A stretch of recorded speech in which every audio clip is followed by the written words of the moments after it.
पिछले भाग में आपने देखा कि साक्षी के घर पार्टी में आए बच्चे जब उसकी गुड़िया का मजाक बनाते हैं तो ये बात उसे पसंद नहीं आती और वो गुस्सा हो जाती है। लेकिन तभी उन बच्चों को चोट लग जाती है जिसे देखकर साक्षी जोर जोर से हंसने लगती है। पार्टी में आए बच्चों को चोट लगने के कारण साक्षी की माँ साक्षी से कहती है कि वो अस्पताल में उसके दोस्तों से मिलने चले, लेकिन साक्षी साफ इनकार कर देती है। अब आगे साक्षी के अपने दोस्तों से मिलने से इनकार कर देने के बाद रेवती काफी हैरान हो गई थी और फिर वो साक्षी के दोस्तों से मिलने के लिए अस्पताल आती है। हॉस्पिटल में बेटा कैसे हो आप? ऐसे कैसे इतना जोर से गिर पड़े? मैं गिरा नहीं था आंटी, मुझे ऐसा लगा जैसे किसी ने पहले मेरा हाथ मरोड़ा और फिर जोर से मेरे बैक पर लात मारी, जिससे मैं जाकर दीवार से टकरा गया। ये सही बोल रहा है, मुझे भी बिल्कुल ऐसा ही लगा जैसे किसी ने मुझे बहुत जोर से पीछे से धक्का मारा। आपको पता है आंटी, जब हम दर्द से चिल्ला रहे थे तो साक्षी जोर जोर से हंस रही थी। क्या? लेकिन वो ऐसा क्यों करेगी? आप लोगों का कोई झगड़ा हुआ है क्या?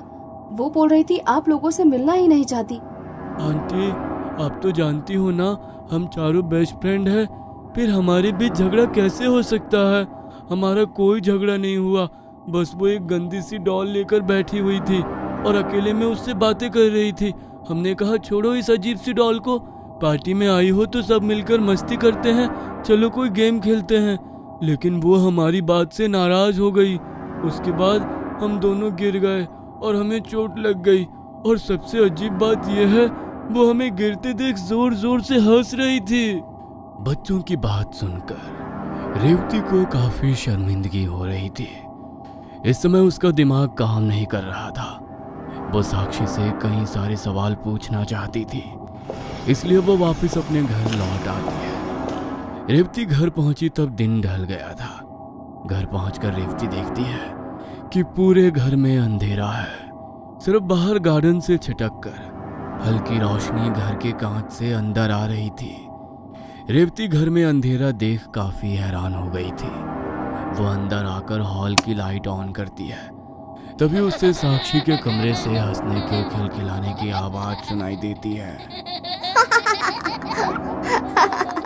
अच्छा, लगता है दोनों दादी पोती को मस्ती सूझ रही है। रेवती मुस्कुराते हुए साक्षी के कमरे की ओर जाती है, लेकिन अंदर का नजारा देख वो हैरान रह जाती है। कमरे में सिर्फ साक्षी थी और अकेले में ही वो जोर जोर से हंसकर बातें कर रही थी। तभी रेवती को महसूस हुआ कि कमरे में लगी आराम कुर्सी भी लगातार हिल रही है। रेवती को कुछ समझ में नहीं आ रहा था। माँ जी, वो कहाँ गई? साक्षी के कमरे से निकलकर रेवती अपनी सास के कमरे में आती है, जहां वो घोड़े बेचकर सो रही थी। माँ जी यहाँ सो रही हैं? अभी तो बस शाम के 7 बजे हैं, इतनी जल्दी कैसे सो गई माँ जी? माँ जी आप यहाँ क्या कर रही हैं? मैं आपके पास साक्षी को छोड़ कर गई थी। साक्षी आपके पास क्यों नहीं है? आपकी तबीयत तो ठीक है ना?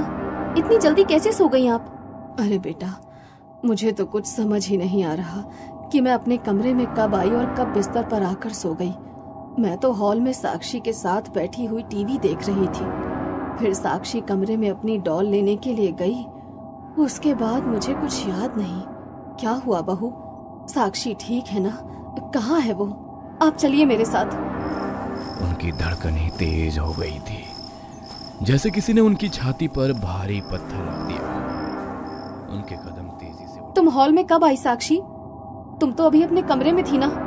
नहीं मम्मा, मैं तो कब से यहाँ पर बैठी टीवी देख रही हूँ। आप कब आए? झूठ मत बोलो साक्षी, मैंने खुद तुम्हें तुम्हारे कमरे में जोर जोर से हंसते हुए देखा था। मुझे देखकर यहाँ आकर टीवी चलाकर बैठ गई। सच सच बताओ, इतना जोर जोर से क्यों हंस रही थी तुम? लेकिन मम्मा मैंने कहा ना, मैं आपके कमरे में नहीं थी। मैं तो शाम से यहीं पर बैठकर टीवी देख रही हूँ। आपको यकीन ना हो तो आप दादी से पूछ लो। रेवती को कुछ समझ में नहीं आ रहा था कि आखिर साक्षी उससे झूठ क्यों बोल रही है।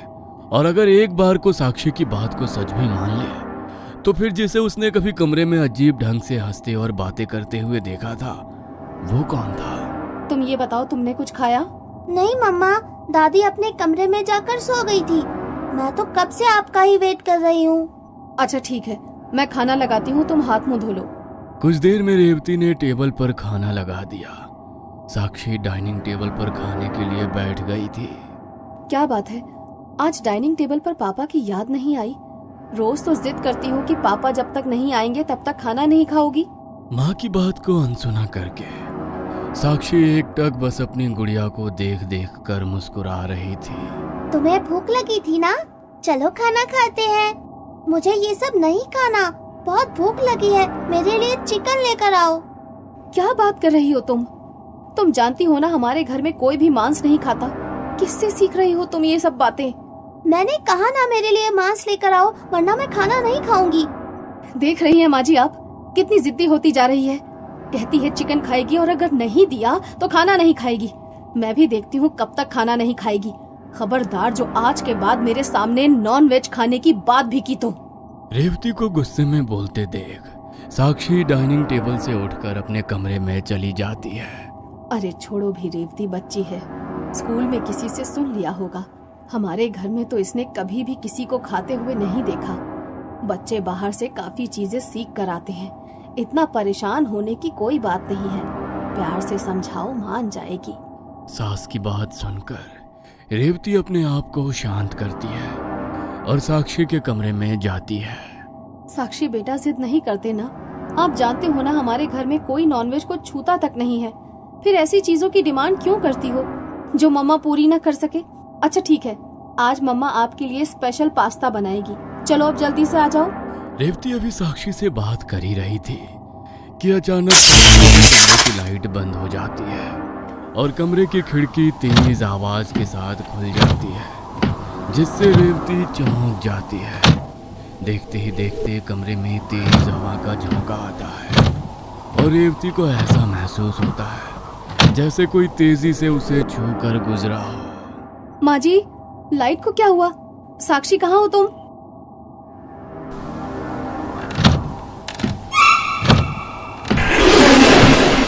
अचानक से गुड़िया के उसके ऊपर आ जाने से रेवती के मुंह से जोरदार चीख निकल जाती है और वो जमीन पर गिर पड़ती है। तभी कमरे की लाइट ऑन हो जाती है और रेवती देखती है कि उसके ऊपर साक्षी की गुड़िया पड़ी हुई है और रेवती के चेहरे पर खून बह रहा है। ऐसा लग रहा था जैसे किसी बिल्ली ने उसके चेहरे पर पंजा मार दिया हो। रेवती ने देखा कि साक्षी उसे जमीन में गिरे देखकर जोर जोर से हंस रही है।